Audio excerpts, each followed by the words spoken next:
сайн байна уу? Чамин төлний дэлгүүр та бүхэндээ 8-ны 13 болоод 8-ны 6 гэх нэртэй коднуудад тохиолдолтой төлнүүдөд танилцуулж байна. За 8-ны 13 маань бол харангийн металл хүрээтэй. За энэ маань бол 8-ны 6 маань rose gold буюу зэсэн шаргалангийн хүрээтэй, металл хүрээтэй ийм төлнүүд байна. За нүүрэн тал нь гэх юм бол 0.7 мм, хажуутлын шанаа нь 2.5 см-ийн зузаантай. За хэмжээ нь бол 160 см-ийн өндөртэй, хажуутлын өргөн нь 50 см-тэй. За ийм төлөв байгаа. За тэгээ өөр дээрээ бол юм 3 өнгийн гэрэлтэй. За тэгээ нөгөө гэрэл амраагчтай. За тэгээ төлний тухайд гэх юм бол ямар ч нөлөө юм тийм ээ нөлөө байхгүй. Одоо метр 80 см-ийн өндөртэй хүн бол хангалттай ингэ харагдаж байгаа.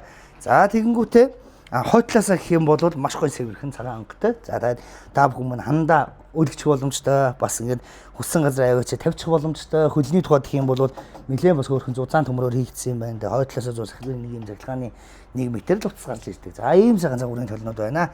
За тэгээд та бүхэн манайх судалтай авч тохиол хийсэн тохиолдолд хүргэсэн урилгууд өнд бүргүй байгаа шүү. Баярлалаа.